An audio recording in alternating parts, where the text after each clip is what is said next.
Hello, and welcome back to Storytime with Eric Zimmer.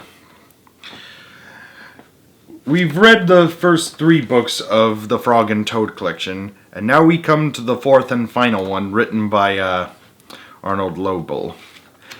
This is the only one I did not read as a kid.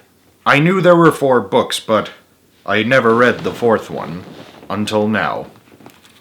So here it is, the last book in the series, from 1979, Days with Frog and Toad, by Arnold Lobel.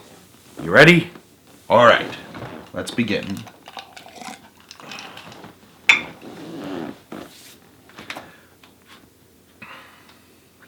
Story number 1, Tomorrow.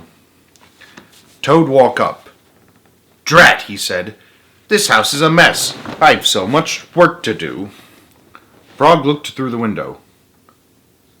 Toad, you're right, said Frog. It is a mess. Toad pulled the covers over his head. I'll do it tomorrow, said Toad. Today I'll take life easy. Frog came into the house. Toad, said Frog, your pants and jacket are lying on the floor. Tomorrow, said Toad from under the covers. Your kitchen sink is filled with dirty dishes, said Frog. Tomorrow, said Toad. There is dust on your stairs, said Frog. Tomorrow, said Toad. Your windows need scrubbing, said Frog, and your plants need watering. Tomorrow, cried Toad. I'll do it all tomorrow. Toad sat on the edge of his bed. Blah, said Toad. I feel down in the dumps. Why, asked Frog. I'm thinking about tomorrow, said Toad. I'm thinking about all the many things I'll have to do. Yes, said Frog. Tomorrow will be a very hard day for you. But Frog, said Toad, if I pick up my pants and jacket right now, then I won't have to pick them up tomorrow, will I? No, said Frog, you won't have to. Toad picked up his clothes and put them in the back closet. Frog, said Toad, if I wash my dishes right now, then I won't have to wash them tomorrow, will I? No, said Frog, you won't have to. Toad washed and dried his dishes. He then put them in his cupboard. Frog, said Toad, if I dust my stairs and scrub my windows and water my plants right now, then I won't have to do it tomorrow, will I? No, said Frog, you won't have to do any of it. So Toad dusted his chairs, and he scrubbed his windows, and he watered his plants. There, said Toad, now I feel better. I'm not down in the dumps anymore. Why, asked Frog. 'Cause I've done all that work, said Toad. Now I can save tomorrow for something that I really want to do. What is that, asked Frog. Tomorrow, said Toad, I can just take life easy. Toad went back to bed. He pulled the covers over his head and fell asleep.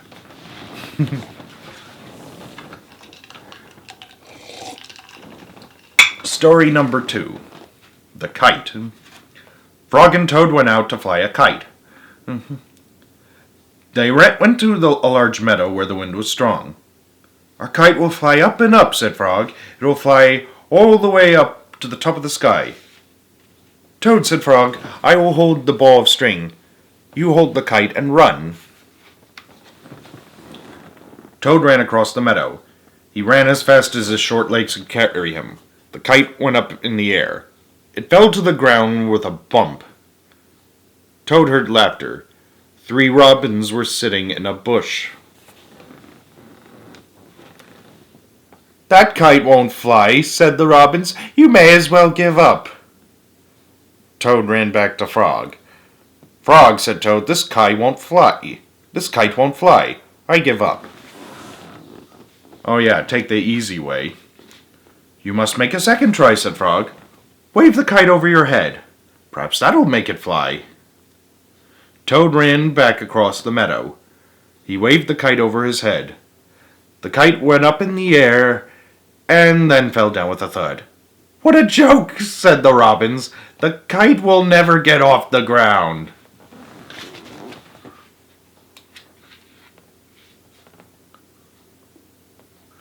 Toad ran back to Frog.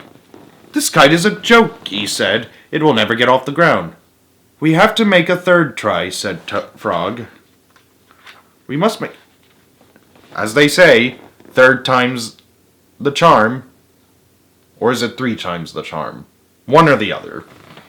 Wave the kite over your head and wait and jump up and down. Perhaps that'll make it fly. Toad ran across the meadow again. He waved the kite over his head. He jumped up and down. The kite went up in the air and crashed down into the grass. That kite is junk, said the robins. Throw it away and go home.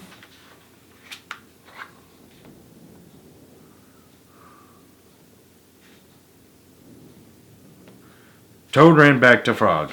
This kite is junk, he said. I think we should throw it away and go home. Toad, said Frog, we need one more try. A 4th try. Maybe the 4th time will be the charm. Wave the kite over your head. Jump up and down and shout, up, kite, up! Toad ran across the meadow. He waved the kite over his head. He jumped up and down, and he shouted, up, kite, up! The kite flew into the air.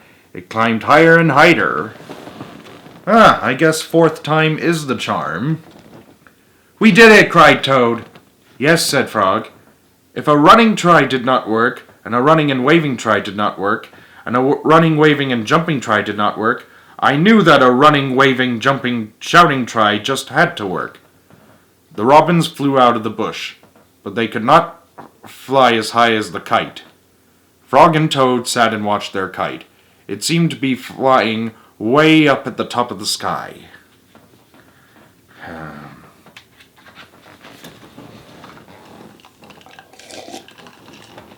Story number 3. Shivers. The night was cold and dark. Listen to the wind howling in the trees, said Frog. What a fine time for a ghost story. Toad moved deeper into his chair. Toad, asked Frog, don't you like to be scared? Don't you like to feel the shivers? I'm not too sure, said Toad. Frog made a fresh pot of tea. He sat down and began a story. When I was small, said Frog, my mother and father and I went out for a picnic. On the way home, we lost our way. My mother was worried. We must get home, she said. We don't want to meet the old dark frog. Who's that? I asked. A terrible ghost, said my father. He comes out at night and eats little frog children for supper. Toad sipped his tea. Frog, he asked, are you making this up? Maybe yes, and maybe no, said Frog. He's not too sure. My mother and father went to search for a path, said Frog. They told me to wait until they came back. I sat under a tree and waited. The woods became dark. I was afraid. And then I saw 2 huge eyes. It was the old dark frog. He was standing near me. Frog, asked Toad, did this really happen? And maybe it did, maybe it didn't, said Frog. Frog went on with the story. The dark frog pulled a jump rope out of his pocket. I'm not hungry now, said the dark frog. I've eaten too many tasty frog children. But after I jump rope 100 times, I will be hungry again. And I will eat you! The dark frog tied one end of the rope to a tree.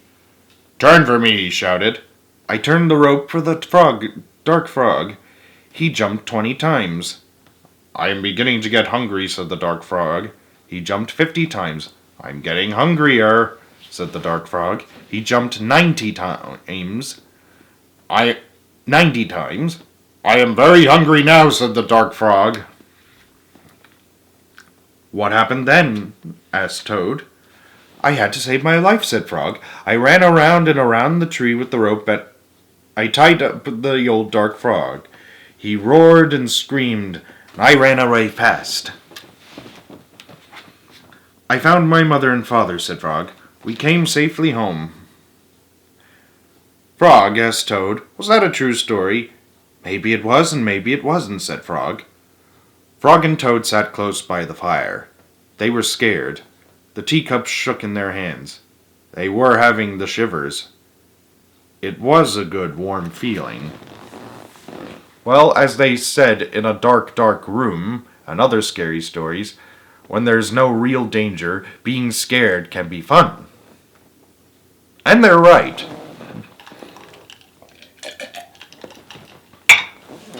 Story number 4.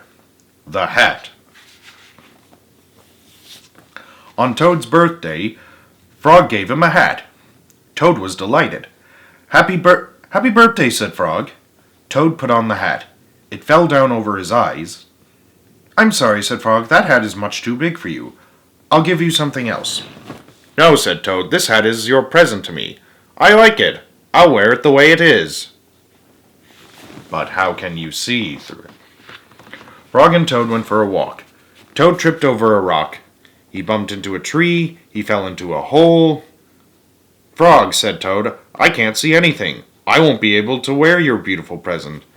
This is a sad birthday for me. Frog and Toad were sad for a while. Then Frog said, Toad, here's what you must do. Tonight when you go to bed, you must think some very big thoughts. Those big thoughts will make your head grow larger. In the morning, your new hat may fit. What a good idea, said Toad. Oh, I see what's happening in the illustrations. That night when Toad went to bed, he thought the biggest thoughts he could think of. Toad thought about giant sunflowers. He thought about tall oak trees. He thought about high mountains covered with snow. Then Toad fell asleep. Frog came into Toad's house. He came in quietly. Frog found the hat and took it to his house.